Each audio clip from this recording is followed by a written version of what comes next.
I wrote the first draft of the 10-point platform and program, but we didn't have a name for it. We had no name for it. The 10-point platform and program. We want power to determine our own destiny. We want full employment for our people. We want decent housing, fit for shelter for human beings. We want decent education to tell us about our true history.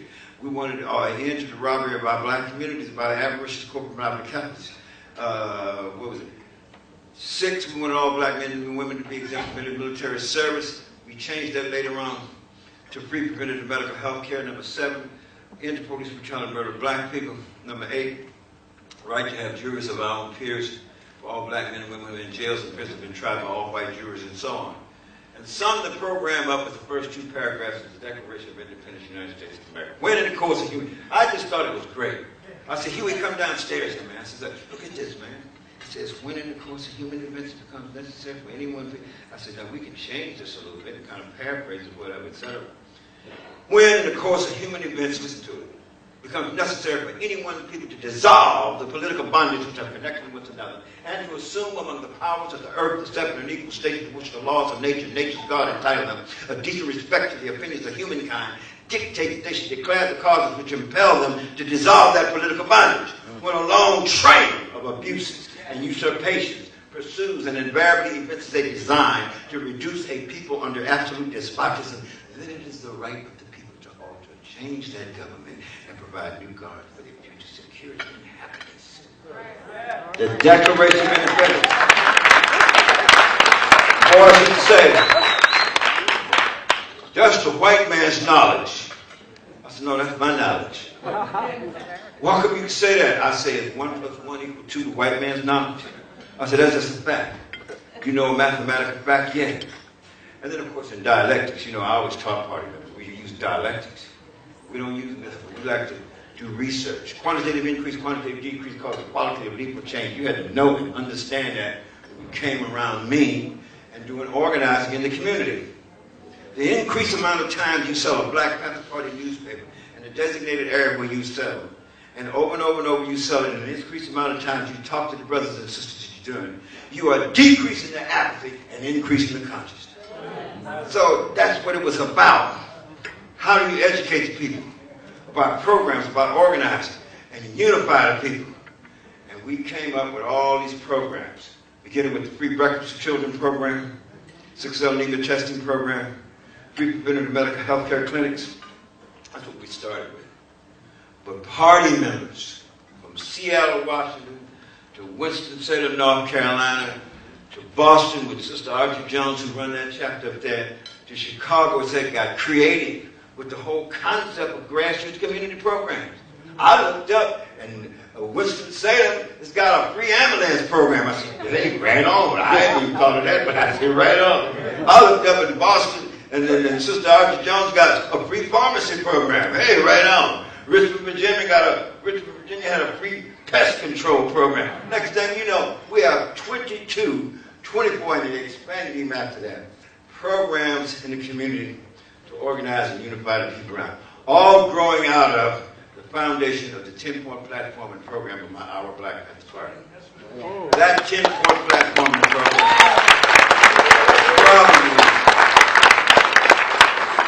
Even when we wrote that program, I said, now, Huey, we don't want to write some long dissertative kind of stuff. He said, what are you talking about? I said, well, you know how some brothers and sisters, they're educated and stuff. But they try to talk to the grassroots brothers and people.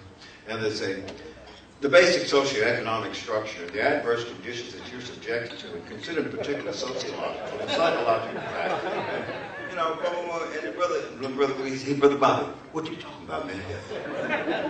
When you get down here, you get playing with brothers and sisters, then they understand you. And that's why we wrote the 10-point program and tried to stay away from that dissertative kind of language. But that program, as has been said tonight already, is just as relevant today as it was then. And I mean that in a more profound way. This particular movement, this particular Occupy Wall Street movement, and that in my last 3 speaking engagements just this fall, I walked in, and the first thing I say to these 500 or 600 or 700 students while I'm speaking at, Occupy Wall Street! And the whole crowd jumped right on. And entertained. And then finally, on the internet, they put out the first, 40-some-odd points of what they were issuing about. And I read them all. I said, wow, what these guys are talking about, every point in the 10-point platform and program fits right into everything they're talking about. The unemployment, the hotness of housing, et cetera, so it's right there. So, you know, our party evolved to have a broader class analysis rather than a race-only analysis. We understood how to look at the broader class analysis of what was happening. So that became literally a stepping stone point for us to really begin to expand. The great characteristic of the Black Panther Party was so great when we got coalitions going. Other organizations, such as the Red Guard in Iwakun, with the young Chinese Asians, and Asian Student Alliance that Richard Aoki started up. It was another organization. The Young Lords political party, and AIM, American Indian Movement, all wrote their own 10, 12, or 14 programs modeling after what we had written, but more specifically to their inner culture and their community and what was happening. And so that 10-point platform and program is basic. I mean, it's really no different from a lot of civil rights organizations and other organizations, except that we in the Black Panther Party really says we believe in the right to self-defense. Right. And I guess that's what captured the imagination, not only of a lot of people, but captured the imagination of the white racist power structure. These Negroes talking about defending themselves. Well, I'll be darned. You know what I mean? They called me one day over to do a television show in San Francisco, Race Relations in America. And I took my 10-point platform and program, but also took 500 of the 3,000 racist letters that had been sent to us in the Black Panther Party. I had given a directive somewhere back there that all racist letters to all chapters and branches got to be sent in so we can give it to our lawyers, because that would be evidence in the courtroom for our right to defend ourselves. You know what I mean? And so I took these letters over to the host and I dumped them out there. And he says, why are you dumping these letters? I said, you the one got a program up there called Race Relations in America. This is a bunch of racist Ku Klux Klan, Nazis, everybody here, talking about killing and murdering us Black Panthers. They're going to hang us, they're going to do this, blah, blah, blah, blah, blah, blah, blah. And I says, boom. I says, now, what you need to do, I told the host, look at these letters. I said, there ain't no return addresses on none of them. No return addresses on none of them. I says, now, all you peace-loving people, with your white, black, blue, red, green, yellow, polka dot, I'm ready to say something. But you peace-loving people, I ain't talking about you. I'm talking about these hardcore racists here. Every racist who sent this, first, my home address is 809 Street. You ain't got no address on yours. I said, headquarters address is so-and-so. I gave about 10 addresses for the Black Panther Party's office and headquarters. I said, now when you come to shoot, kill, and murder us, when you come, remember, we have shotguns, we got pistols, and we will exercise the right to defend ourselves. So when you start shooting at us, we shoot back. My point is, we have to stand up to defend ourselves. We was talking about defending our constitutional, democratic, civil, human right, to organize our people, to raise the consciousness of our people, to unify our people. That's all we were talking about. This wasn't no macho stuff, I'm bad, man. You had to be disciplined. Even when we took the first guns out in the streets, we disciplined all the brothers and sisters. How you cannot point the gun. Point to the law they had to know about the guns. You cannot point a loaded weapon and all this kind of stuff. I mean, this is the kind of stuff we taught them. And I'll never forget that day when we first went out there and got that first real disciplined, organized patrol together. And that cop says, you have no right to observe me. 50, 60 people standing on the sidewalk. And he says, no, California State Supreme Court ruling states that every citizen has the right to stand and observe a police officer carrying out their duty as long as they stand a reasonable distance away. Reasonable distance in that particular room is constituted 8 to 10 feet. I'm standing approximately 20 feet from you, and we'll observe you whether you like it or not. And some sister on the sidewalk saying, well, go head on and attack. The cop says, is that gun loaded? He would say, I know it's loaded enough. He said, well, I have a right. He would say, step back, you have no right. You went off. Such Supreme Court versus somebody versus so-and-so. So therefore, it's my private property. You cannot remove my private property from it without due process of law. Step back. You cannot touch my weapon. A tall brother standing there, he said, man, What kind of Negroes is these?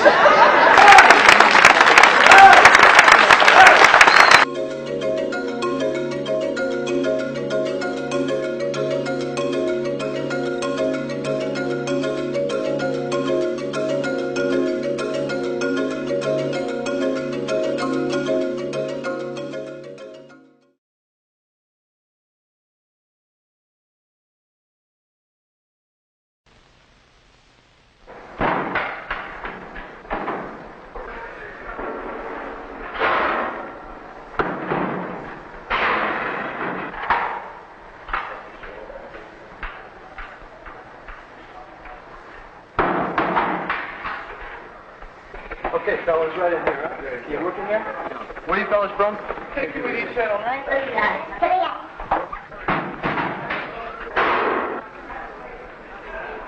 So, hey, one thing, today's Friday the 13th, also my birthday, so how about that?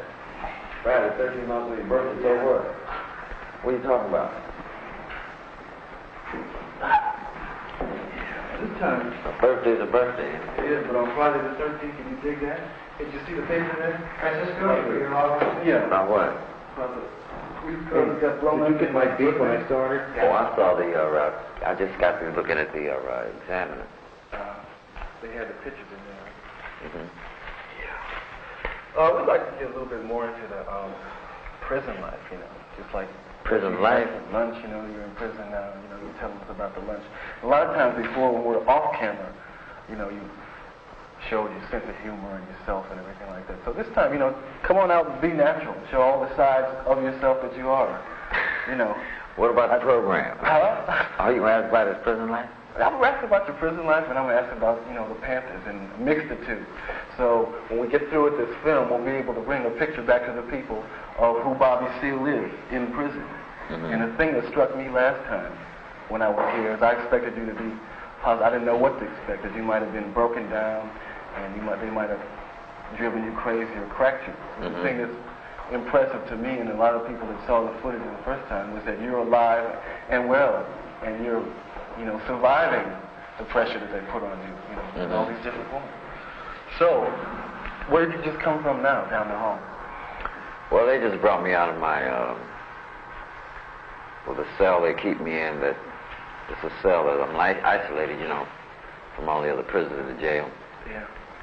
And I've been in there reading the papers, this morning's papers, and just before that, I was out to see my lawyer about the local superior court they got it so operating that they just almost threw the habeas corpus aside, you know, so we could at least always a habeas corpus for a hearing, you know, concerning this extradition that Reagan and call itself making. Yeah, okay, we'll get into that extradition a little bit later. What about we missed the food part. What did you have for lunch today in jail? I have some more of that soup. We have it's just a thing of soup, you know. Some days it's what they call potato soup, and some days it's what they call, it's a kind of greenish-looking marsh split pea soup. What do they feed it to you in? Well, you have a metal pan, like almost, and it's about an inch in depth, you know, and about 5 inches in diameter, the bowl part of it. And, so that's what you have today? That and bread, yeah. You eat that usually every day? I don't eat it all the time. I throw it in the toilet. What I do is they have a commissary here where if you have money on the books, you know, people leave you money. Yeah. Where you can buy cigarettes, where you can also buy milk. I buy a quart of milk. I have a coal. And you have a coal now? Yeah, I have a coal. And, well, it's going away a little bit, but they have little cartons of orange juice you can buy. So I want that vitamin C, you know, to keep buying. So I buy a couple of those and a quart of milk. And then they have, you can buy some candy, you know, and your cigarettes. And then they have some crackers, Ritz crackers, cheese kind or something that they don't sell out there on the market, I guess, much. And they sell them up here. And I bought a box of those, you know, and sometime I'll eat and nibble off this. Peanuts, they have a little package, 5 package of peanuts. And Well, instead of eating that soup, I generally throw it in the toilet. The soup and bread. Just eat the cracker. Yeah, instead of eating the soup and bread, I eat the crackers and drink some milk. Sometime I might take 2 or 3 spoons of the soup. Yeah. And they have some green salad. Sometimes they chop up and throw on a plate. And if it's got any kind of dressing on it, I'll eat it. If it don't, I generally throw it away. Like if you really had your choice of what you would eat, if you're really in there, Like last time you said you wanted some soul food. And if you would, and you went into this whole thing of describing what would you eat if you could have something to eat? Well, I'm a cook. I can cook, see? So what would you cook? Well, I'd cook. If I was out of jail, I've been in jail now about 6 months. I like to go home and get my wife, and we'll go down to the co-op market somewhere, and we'll buy some cube steaks, you know what I mean? Some nice little thick cube steaks, and bell peppers, onions, and all this other stuff, And I'd go home. I'd do the cooking more than likely. We cook together. But you do most of the cooking at all? No, I don't do most of the cooking. I would do the cooking when I really want to eat something that I want to eat, the way I want to cook. When she can cook. She learned how to cook. When she first married, all she could cook was spaghetti, see? So I do 50% of the cooking now. She learned how to cook, by me helping her, teaching her how to cook, Well, I had to learn how to cook when I was in L.A., when I was living by myself, see? And, I had to learn how to cook what I could, you see, because I really didn't have no money. I was hung up one time and just broke, But what I'd cook is, I'd take me some cube steaks, flour them down, season salt them down, pepper them down, and then I'd douse them in some flour, and I'd put them in a pan of hot grease, about 4 of them. And as they brown on one side, I'd flip them over. Then I'd cut up a whole onion, slice rings of onions, and I'd cut up some rings of bell pepper, and then drop a lid on top of it, and lower the fire down, and let it go slow. And meanwhile, the ham ends or bacon ends is already boiling. Have already been boiling at least, 30 minutes, on a high fire. And I drop either some fresh shell black-eyed peas in there, but a frozen black-eyed peas, which I prefer, Actually, I've been put them on before I drop the meat in, because the way I'm going to do this. But I got these black-eyed peas going, with a little bell pepper in there, and I would season it down right, black pepper and all that stuff. I like highly seasoned stuff, Then I got this pan of rice-a-roni cooking. See, I've got this 3 or 4 slabs of butter in the bottom of this pan. It's just melting, and I throw this rice-a-roni and let it brown over, and boom, throw all this stuff in. And I take 3 tomatoes, 1 tomato, after the rice steams up inside, I put the water in, put the little herbs and all that stuff, this beef rice-a-roni, you see. And after it comes up, I take a tomato on top of the rice, stir it up, and then let it steam a little bit, and I take a tomato and slice it all up, and put the slices all over the top of the rice, and put the lid back on it, and then let it sit there, real low fire, let that juices from the tomato simmer down into the rice. You dig? And I have some cornbread, and I like a tall, cold glass of milk, you see? And when that cornbread is hot, the rice-a-roni is hot, and everything is cooking. What I do, I take the meat out of the pan, and I put 4 or 5 tablespoons of flour in the bottom of the pan. It'd be equated with the amount of grease, and the juices, and seeped out of the meat, into there. It's kind of cooked too, And you let the flour brown, you see. And then that's when I go to my thing, I get me half a bottle of steak sauce, and dump it in there, some hot sauce, and dump it in there, and some peppers out of a jar, and dump it in there, a little more seasoning sauce, salt it down, and taste it. You have to taste your food, you see. It tastes good, boom. And take all the meat and put it back in the pan, you see. Cut up a few more onions, a few more bell peppers, you see. Tomato maybe, Boom, and put the lid back on there and just let it simmer there, for about 20 minutes. Everything is nice and hot. And that's what I have, some cornbread with butter in between it, some black-eyed peas, the ham ends, the bacon ends, or whatever you got in there. Or a ham hock, you have to boil it a little early, you know what I mean? Get it done, you know. And I agree, man. I like to get down to it. That's where it's at to me. Country brown cube steak smothered down in country brown gravy. Black-eyed peas and rice-a-roni with all the gravy I want to put on it, you know, with all the way I got it seasoned just the way I like it. And a tall glass of milk. And I can see why you threw your simple way after all that. I mean, I like to eat. You know, one time, a long time ago, somebody asked me what I'd rather have. I was down in Los Angeles at the time when I was trying to make it 10 years ago. And he asked me what I'd rather have. Would I rather have a Cadillac or would I rather have a refrigerator full of food, you dig? And, you know, you think about this, you know, I like to eat. You know, when I was growing up, we didn't have a lot of these things, you know. We get a piece of steak. It was a little bitty piece of steak, and it was far and far in between, you know. And Mama would hustle up a skinny chicken for Sunday, you see. And Daddy, he's around working here and there, but we didn't get much meat. We eat a lot of greens and black-eyed peas and cornbread, you know. Was that in Oakland? Yeah, raised up right out there in Berkeley, Cordonesis Village, the ghetto over there. Were you in Cordonesis Village? I lived I remember that. Remember the Busy Bee Cafe? Yeah, I remember. You talking about on 9th and, what's the name? Harrison. Yeah, I lived on 6th and Harrison. And they finally tore that place down. Yeah, I know they tore the whole place down. That's where we was raised up at, man. And, see, I remember my mom used to bring ends and stuff. And I think about people who are hungry, you know.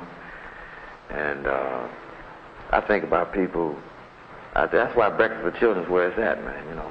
Because in the morning, like you eating grits, I mean, I like to eat breakfast, you know what I mean? I want 3 or 4 slices of some of that, some thick bacon, you know what I mean? I don't like that little dainty, thin bacon.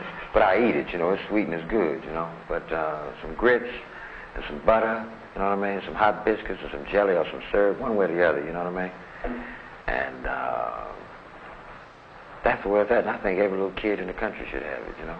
Sausage if he wanted, ham slabs and grits and butter and jelly and biscuits. You know, we make toast with placing the butter. This is where I was raised up. You put the butter on the bread, you know. I don't dig toaster bread. Toaster, you know, we put, you know, they take the toast and they put it in a little toaster, you know. Well, that ain't the way we do it. That wasn't the way I was raised, because we didn't have no toasters. So we had to put it under the flame in the oven, you know. And we still do it, but we like it that way. We're so used to It tastes different, too. tasting spats of butter on top of the bread and sliding it in the oven, you dig? And then it toasts right, nice and hot, and the toast is nice, and the butter melts down, and you come in nice and hot, you know what I mean? And I hated margarine, you know. The reason I hated margarine, even when I was a kid, I knew it was a fake, you see? And it wasn't real butter, you see what I mean? And I kind of adopted this from my daddy. He didn't want nobody's margarine. He wanted real butter. And my mother likes real butter, you know. They would come up on the farm when they was young, too, you know. And butter, man, on that rice, and scrambled eggs, or sunny-side-up eggs. Just take me some pile of rice with all the butter in it I want, and 2 or 3 sunny-side-up eggs on top of that, and some smoked sausages or some bacon. What about in the jail? Do you ever talk about this food? Oh, man, I talked about this one night, man. The cats told me to be quiet. I got to talking one time describing the meal. You know, I was hollering down the block to some other brothers that I talked to, Los Siete, Los Siete and them brothers. And they get to describe and stuff, you know. And they was talking about how they make chili. I make chili too, you know, roast beef, all that stuff. Stew, love to cook stew. Like when we in the Panther party, you know, Panther houses. Drop over to the Panther house, or at my house, or up at the top of the Panther headquarters office, you know. Got a kitchen back there. That's where it's at, man. I mean, you know, you grease, you know. And so I tell the brothers there's some chili, you know, and everybody gets together, and we eat food is life, man, you know. And I relate to things, you know, like that. What about Los Siete? You can't see any other prisoners, can you? No, only time I see them cats, man, is when they lawyer. Well, they lawyer is my lawyer. They, you know, I call them out, but one of the lawyers working along with Gary as a crew will call them out, and they pass by my cell. Anybody. You see any of the other prisoners where you are? Yeah, I can see when they pass by my cell, or when they come down to take a shower. They might have shower day like tomorrow, see, on Saturday. And they'll come down, and the process of them taking that quick 5-minute shower. See, this shower cell is kind of like next to my cell, but it's to my left. I really can't see in the shower. But as they come and get ready to go in, they say, "Power, Bobby, you know, what's happening, brother?" I say, "Right on, you know. Well, Mr. Ramos, you know, we will win, And we be talking about a lot of things, man. We talking about the fact got to raise defense funds and things like that, you know. And the fact that the people struggle out there in the streets, what's happening, you know. And we got to organize the people and let the people organize around the programs and unify around these programs, you know. Breakfast for Children, Free Health Clinic, all of it. You think the prisoners in there understand, you know, the most of them hip to what you're talking about? I think a lot of them are not motivated. I think a lot of them just don't know, really. They know some kind of way, but they're not able to articulate how it's really the power structure. You know, the avaricious, greedy businessmen and the demagogic power. They're not hip. How do you know this? How do I know? Yeah. I mean, how does it make itself evident? It makes itself evident that you can distinguish between two different kinds of prisoners, you know. You can distinguish the kind of prisoner who has some political thinking. How do you do that? When you first come into the cell block, when you walk on there, how do you know which prisoners have a political consciousness and which are the other ones? Some of them, a lot of them ask me, brother, what's going on? They just don't know. You know, they know me, they heard about me, you know, they heard about the party, you know, they heard about Huey and all of us, you know, contributing together. And they just outright asked you, you know, what's going on, you see. It's a lot of them. Do they yell it down the halls, or do they? Well, they might pass by the cell, or they're waiting to come out this little gate to come out and see their lawyer. They might be there about 2-3 minutes, you know. I rap to them, you know, stuff like that. They ask me questions. Then there's brothers that know a lot of what's happening, you know. And he comes right on in, you know. He be talking about what Reagan did and what you think about that. And he just, you know, relating his knowledge. We trade knowledge, like, you know. And he's talking about the fact that the budget for welfare in the state is lower than the budget for prisons. You know, these brothers know this. These cats know all this information? Yeah, man, these cats, some cats know this stuff, man. It's, you know, and it's very important stuff. Reagan, you know, directly and indirectly, man, how are all the rejects, and these cats are hip, how the rejects on the adult authority, the cats are rejects, man. Mad Dog, Madden, the ex-policemen, ex-DAs, you know, they kind of rejects, you know, they ain't got, and they run the prison system, man. They're rejects from where? Rejects in terms of not being the best educated to run the prisons, or not being the best educated in society, you see what I mean?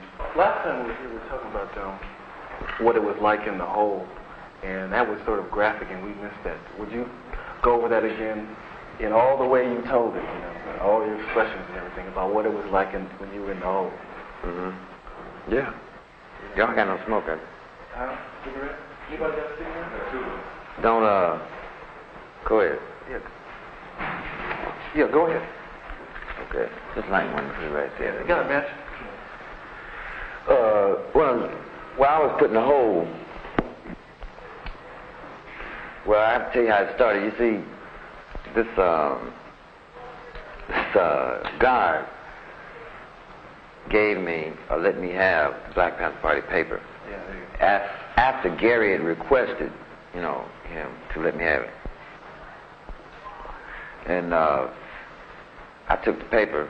Gary had told the guard that he wanted me to read over 3 or 4 articles because he wanted me to make some notes on them and stuff like that, and some of my statements and everything. He said because he felt that in a couple of future cases that the DA was going to try to turn the meaning of them around, so he wanted to get them down now, you know. And I took the paper.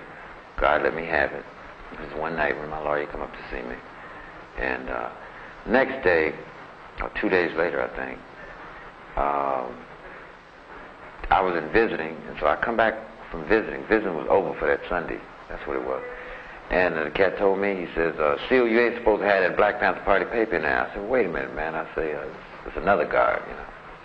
I say, you just investigate. I say, one of the guys let me have the paper, you know. That's contraband. I said, oh, man, wait a minute. I said, if a guard gave it to me, I said, he gave it to me after requesting my lawyer to make some notes for some legal matters, you know. That don't make no difference. I said, no, wait a minute. I said, you're supposed to investigate, you know what I mean? And what you doing with the Jet magazine? I said, what Jet magazine, you know? So we found a Jet mag. I said, no. I said, you ain't found no Jet mag. He said, we got to. I said, look, man, I said, all these cats is running around here. They're going to visits and stuff like this here. I said, the cats probably threw the Jet magazine. I said, because they're always giving me something. They're always throwing something in here, you know. And he says, well, that's contraband. I said, well, man, I say, that's one thing. I say, but as far as the paper go, He said, well, you're going to get your visits taken away. I said, no, wait a minute, man. I said, you got to investigate. And he says, no. He says, we don't have to do nothing. I said, well, then if you don't investigate, I said, that means you violate my rights by taking my visits away. I said, so if you don't investigate, you're a bunch of low-life, scurvy, reprobated pigs. I said, and I don't go for it. And that's the way I feel about it. And so, well, you can't call us a pig. We'll take visits away from you from next week and next week just for that. I say pig 1,000 times, pig 1,000,000 times. As long as you violate my constitutional rights or my rights to my visit, any kind of human rights I got, I say just because you won't investigate, I say you can solve the stuff. I say I consider you a pig until you do. And so they didn't like it. And cats started arguing with me, talking with me. I had some cups in there. There's an extra cup in my cell. You see, and the cat with the food wagon, so they feed you in your cell. He went around out on D block, on A block. He come in on D block. He happened to went around out on A block instead of coming back out and picking up my cup. Because see, I'm outside of the lockup for D block. You see, I'm in an isolated cell away from everybody. See, what are you doing with these cups in your cell? This cup here in your cell. What you gonna do? Write something for your lawyer? I looked at this dude. I said, look, man. I say. How can you be so stupid to ask such an unintelligible question as that as to be supposedly writing something for a lawyer with a damn cup? I said, now how can you be that stupid, man? I said, I'm not. I said, I'm more intelligent than that. I said, I want you to investigate about whether or not I got contraband in my cell and I got that officer get. I said, here you come ask some stupid, unintelligible. I said, that's just the way you pigs think. You know what I mean? I said, you don't want to believe me. I said, but if you go check it out, you'll find out that the cat actually let me have the Black Panther Party paper. And so, boom, the next morning, man, they come to take me to the hole. And so, like I said, there, 10 of them there, crowded all around in front of me. I said, all right, Seale, you moving cells. I said, moving cells? I said, oh, okay. I said, let me get my property. Oh, no, that's all right, John. I said, wait a minute. I said, if I'm moving cells, I said, I want my envelopes and my property and my candy and my cigarettes and everything and my legal stuff here. So I started picking it up. No. So there's one cat. I'll take care of that. I said, no. I said, in other words, I said, you're taking me to the hole, ain't you? I said, that's what you're doing, talking about I'm moving cells. I said, I'm still taking my property. So I snatched my property up. I said, I'm definitely taking my legal stuff. So I come on out of the cell. I said, let's go. Walked on around here and went on down there.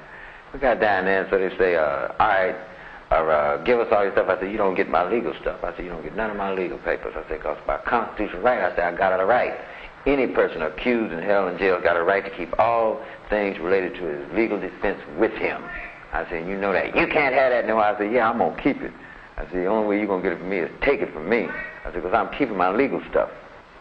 So I said, you can have all this other stuff. I said, you can put that away. I said, but my legal papers I keep with me.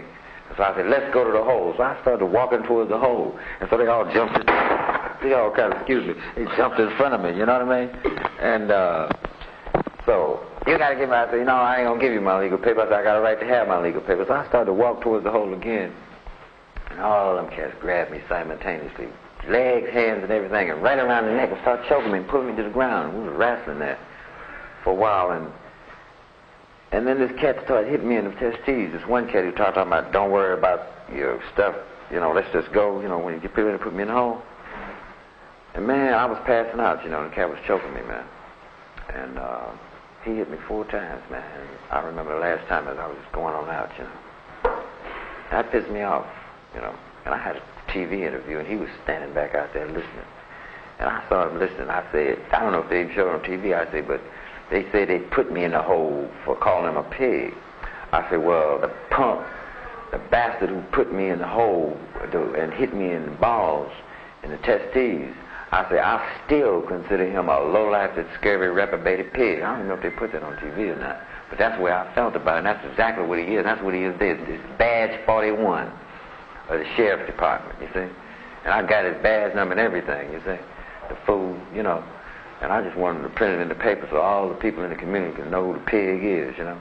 But anyway, they put me in this hole. I woke up. What did it look like, the hole? Well, I woke up. The holes are 7 by 7.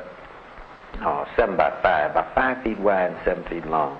It's just a box. There's no bed in there. You have no blankets in there. You have no toilet. You don't even have a toilet in there. All you got is a hole in the floor. It's a box. Well, they strangled me to my damn throat. You know, I'm still hoarse now from that very strangling. I'm thinking about suing. Well, I was choked. After I was choked, and I just woke up. I was in the hole, you know, and they threw some. Oh, you don't have nothing on. You don't have no underwear on, no socks, no shoes, and they give you a shirt, but the shirt is raggedy. The stuff they got in, they got you clothes with holes in. But a lot of cats ain't even in the hole got raggedy stuff on in here, you know. But I woke up in the hole, so my throat, man, I was hoarse. And you know what shocked me the most? When I came to, I couldn't utter a word. That's how bad they choked me. And I already had a tonsillitis problem, see. And they choked me. They wouldn't even let me go see. I wanted to get the doctor, you know, to go through my throat. Dr. Fine, my own private doctor, or Dr. Carlton Goodlett, one of the two of them. But they wouldn't let me go see. But anyway, these cats was sitting there, and they were standing there in front of me. They was getting ready to close the door. I couldn't utter a word. I tried to say something, and that shocked me. I thought I wasn't going to be able to speak no more, man. That blew my mind, pissed me off. Talking about mad. And finally, after about 10 minutes in there, I said, ah, ah. And one of the cats came back and asked me, did I want some water? I said, yeah, I want some water, you know. And I got some water in my throat. And then I was real hoarse, like, you know, that's how my throat was the first day. And it swelled up, and I started running a temperature, you know, that tonsillitis stuff, and everything. So how did you go to the bathroom in the hole? You just had to... Well, in the hole, man, this is that hole is declared unconstitutional by the United States Supreme Court, but they still use it. They lie and say they don't, but they do. They're always putting cats in the hole, always brutalizing and beating them, you know. Like the other night, well, you know the cat Raymond Scott? No. You heard of Raymond Scott? He supposedly killed all them people, was accused of it at least. Oh, down on Market Street? The black cat, yeah, man. Show you how he's rotten, man. One of these black cats in there, these black guards. He tried to go in on Raymond Scott, man, and brutalize the cat, messing with him, you know. And then, what did he do? man, he went and called a bunch of other guards, man, and went in there and they jumped on him, man. About 9 or 10 of them beat the cat, man. Beat him unconscious. In this jail. Now the man, Gary, he's a friend of Charles Gary's too, who killed his 3 daughters. It don't bother him, see. Nobody bothers him, you know. He's a friend of Charles Gary? Yeah, he know all the lawyers in town. He know all the people in the government around here. You know, he's a clerk, the kid who killed his 3 children. You know, I guess he needs some mental help, you know. And so, you know what they'll do? They will probably send Raymond Scott, who probably needs some mental help, to the gas chamber. But the white man, you see what I mean? They'll send him to a mental institution. You see what I'm talking about? Well, anyway, back to the hole, man. The hole has got a hole in the floor. It's just a flat hole, you know, you floor, and it's just a hole. And one of the things about it, they had the thing stopped up. They don't flush, you can't flush it from inside. It's flushed from outside by somebody else. The thing was stopped up. So I was in there about half an hour or so, and it's flushed. But it was stopped up, and the defecation and urine and toilet paper and crap come all back up in the floor, and I'm standing in 2 inches of water now, with defecation and everything, you know. So I watched this little porthole, you know, got thick glass on it, you know, you can see through it like so. So I'm watching and see somebody passing. Every once in a while I try to bang on this door, but it's almost soundproof, you know. People can hear you kind of banging on it, but not much. Tell these dudes this damn thing is stopped up in here, you know. And, you know, and fall apart. And the cats knew it was stopped up. They knew it, you know. And not till late that night, man, when the shift had changed, you see what I mean? One of the guards that got some human sense. In fact, they'd given me some food in a plate, and through the little porthole. You see, what the water recedes, flushes up, and it sits there for an hour. You know, it takes an hour for it to recede back down, and they flush it back up. So where were you all the time? Every hour and a half. Yeah, I was in the middle of the crap, you know, until the stuff receded, and I could sit back on the floor, possibly. You know, I couldn't stand up all that time, you know. Yeah. And were you hanging up on the bars and stuff trying to... There's no bars. It's a box. It's a box. It's a box. There's no hole. It's a door. A big, thick door. A big, thick steel door, you know. And it's a cold floor. You have to sleep on the cold floor. You don't have no bed in the hole. It's not a... It's a 7 feet long, 5 feet wide box. So what'd you do to keep yourself fit or to keep yourself sane when you're in there? Oh, in the hole? Yeah. You see, this is where you beat the cat. See, when you're revolutionary, you don't, they can't break your spirit that way.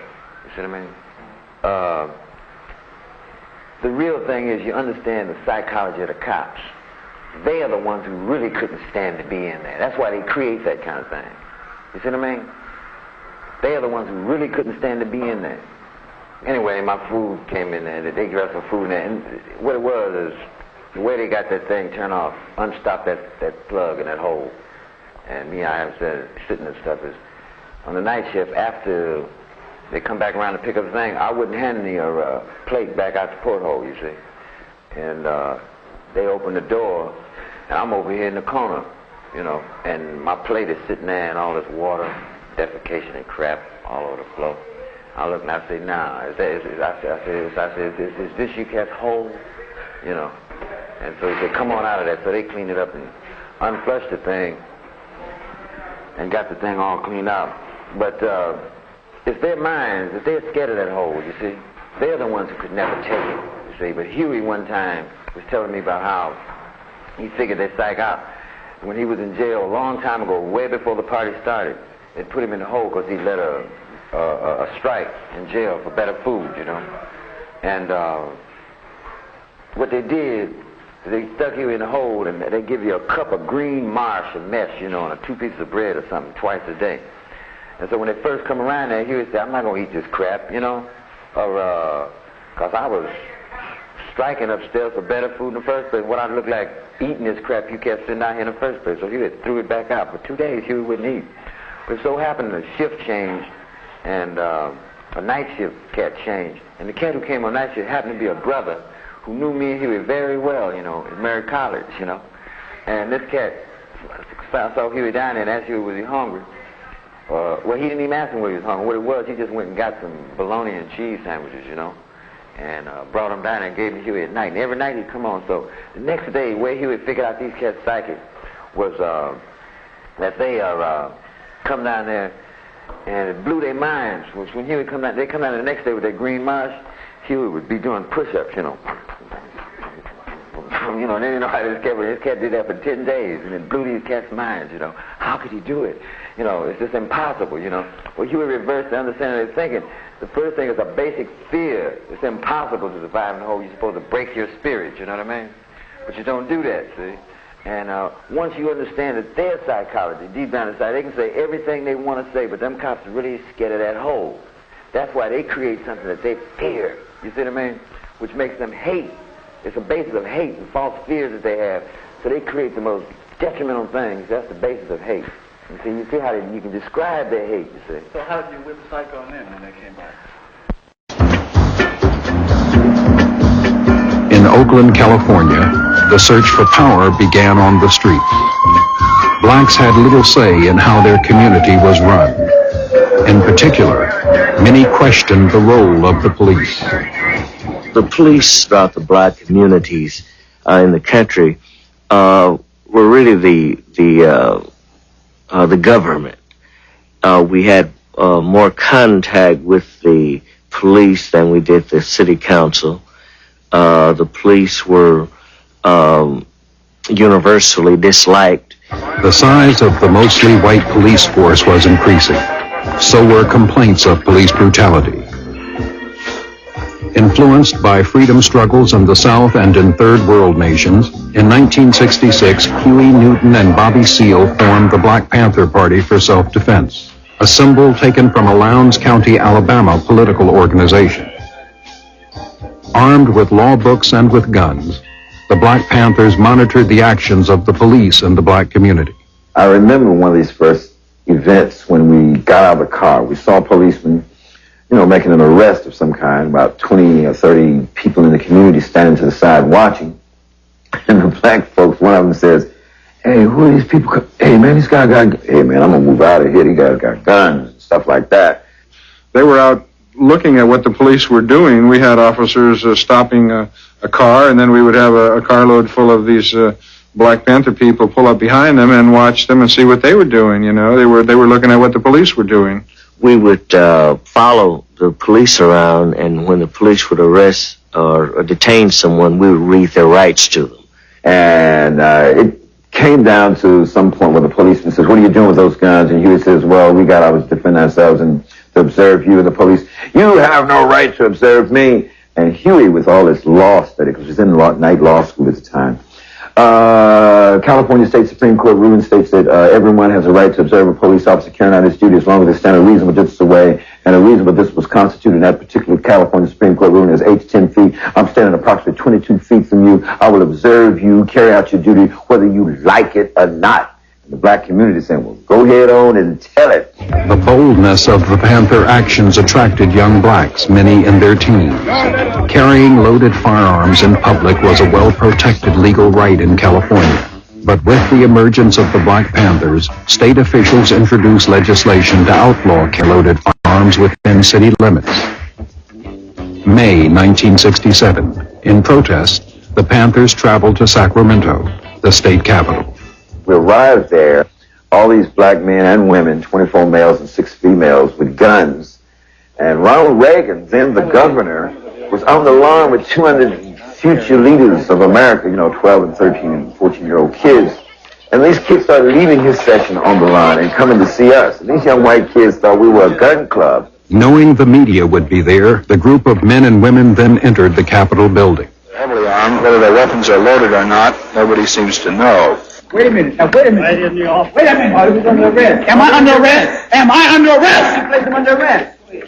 Am I under arrest? Take your hands off me if I'm not under arrest. If I'm under arrest, I'll come. If I'm not, don't put your hands on me. Is this the way the racist government works? Don't let a man exercise his constitutional rights? If my sweater's ripped, you will get... I'd like to make a statement now with this respect. Statement of the Black Panther Party for Self-Defense on the Mulford Act now pending before the California legislature. The Black Panther Party for Self-Defense calls upon the American people in general and the black people in particular to take full note of the racist California legislature, which is now considering legislation aimed at keeping the black people disarmed and powerless at the very same time that racist police agencies throughout the country are intensifying the terror, brutality, murder, and repression of black people. A nation that had grown used to the nonviolent civil rights movement was now confronted with new images of black protests. Later, at a Sacramento service station, news cameras documented the continuing debate over law and guns. Ain't no sawed-off. That's a riot shotgun just like yours. You don't know the Constitution, right? Sure we do. We're well aware of the Constitution. You have no right to take my gun away from me. You break the Constitution right. The pamphlet says that the Black Panther Party for Self-Defense calls on the American people in general to take careful note of the racist California legislature. Why do you believe the legislature is racist? Don't you know? You're a part of it, and you're obviously it's a white system. It's obviously where we are. Do you believe everything that's in that pamphlet? Pamphlet speaks for itself. The Black Panther Party's style and dramatic actions captured the attention of the media. Yet the Panthers often disagreed with the way they were portrayed. The Examiner made a report back here in the last Sunday's paper that we were anti-white, that we hold no bones, this is a quote, pick no bones about being anti-white. This is a bold-faced lie. We don't hate nobody because of their color. We hate oppression.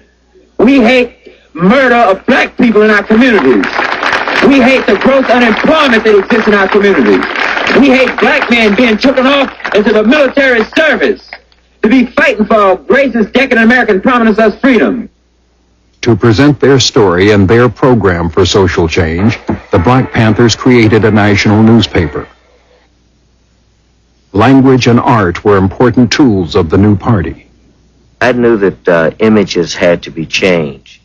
I know sociologically that words, the power of the words stigmatize people, and we felt that the police needed a label other than that fear image that they carried in the community.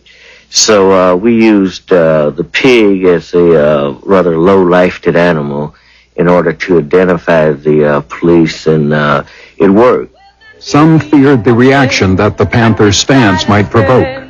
We'll just have to get guns and be My parents or the neighbors were kind of reluctant, kind of standoffish in their attitudes towards the Black Panther Party, because here you had a new dynamic kind of organization coming out doing things that never had been done in the history of this country before. Carrying guns, standing up to the police, standing up to the power structure. Eldridge Cleaver, who had gained fame from his writings in prison, was the chief spokesman for the party. And we feel that the police must be brought under control by any means necessary, including through force of arms. And we have never bit our tongue about that. We say it now loud and clear. We will always say it. We're not afraid to say it, that these racist Gestapo pigs have to stop brutalizing our community, or we're going to take up guns, we're going to drive them out. As the Black Panther Party grew, so did tensions with police.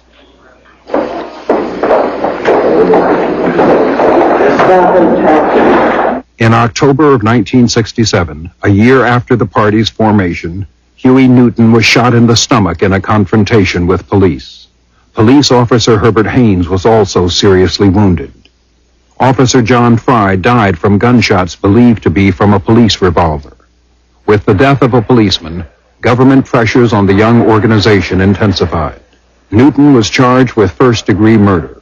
He maintained he had been framed. In America, black people are treated very much as the Vietnamese people or any other colonized people, because we're brutalized. The police in our community occupy our area. Our community as a foreign troop occupies territory. The Panthers called themselves a revolutionary organization.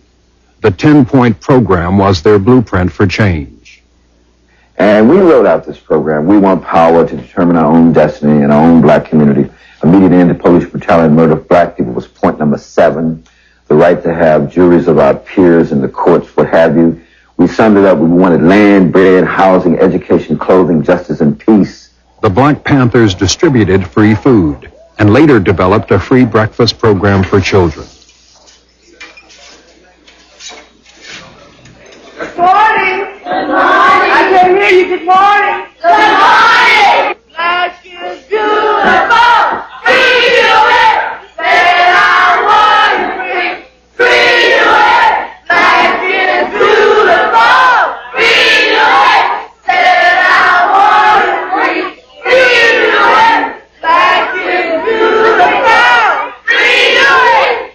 The idea was obviously twofold: for the specific purpose of serving those people who were directly benefited by our programs, but also secondarily to influence the minds of people to understand not only that the Black Panther Party was providing them this, but more importantly that if they could get food, that maybe they would want clothing, and maybe they want housing, maybe they'd want land, and maybe they would ultimately want some abstract thing called freedom. Around the country, particularly in urban areas, young black men and women formed local chapters.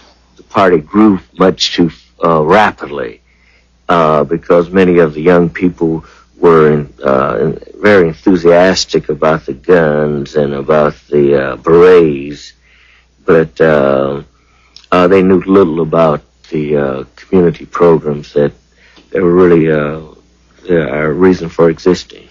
The growing party still faced the dilemma of having its leader, Huey Newton, in prison. Court proceedings attracted national attention, bringing support to the Panthers from an alliance of white and black political organizations. You're obviously in good spirits, Huey. Why? Because I have the people behind me, and the people are my strength. Huey's mother's here. Newton.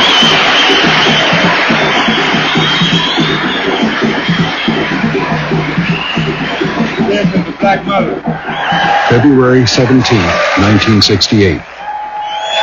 Stokely Carmichael, James Foreman, H. Rap Brown, leaders of the Student Nonviolent Coordinating Committee, now joined forces with the Black Panther Party in their call for revolution.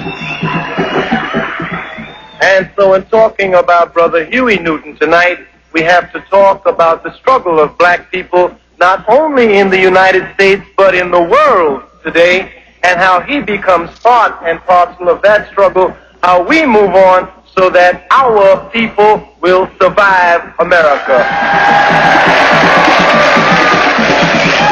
See, it's no in-between. You're either free or you're a slave.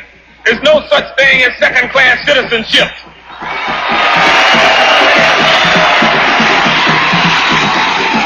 The only politics in this country that's relevant to black people today is the politics of revolution. None other.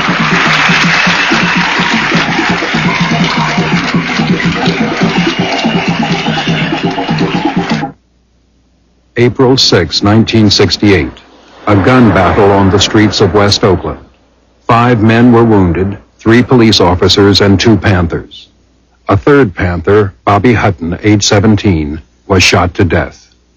Black people are now to organize in a fashion where we have maximum retaliation against all forms of racist, police brutality and attacks. What changes have there been in the Black Panther Party since the gunfight last weekend? What you mean, what changes? We have a black man that's dead, murdered by pigs. That's a change.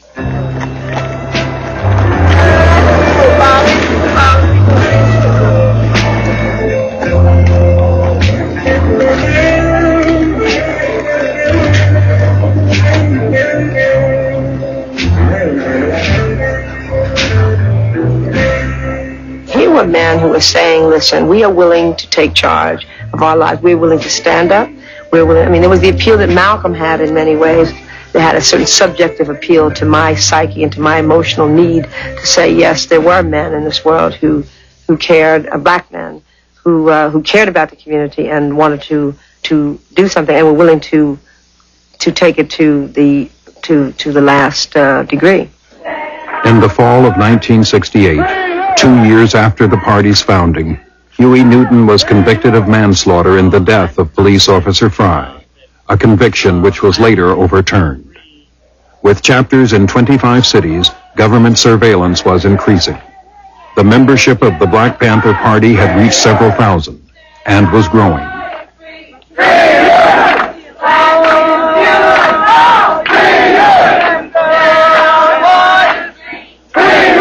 It was a battle. It was a struggle. And I think we rooted ourselves in the sense that we began to get millions of black folks to really look at where we were coming from and our stand against the power structure. Now, a lot of people call revolution a confrontation. Really, what you and I meant by revolution was a need to revolve more political power and economic power back into the hands of the people. That's really what revolution is. The Black Panthers continued their struggle, working outside the system.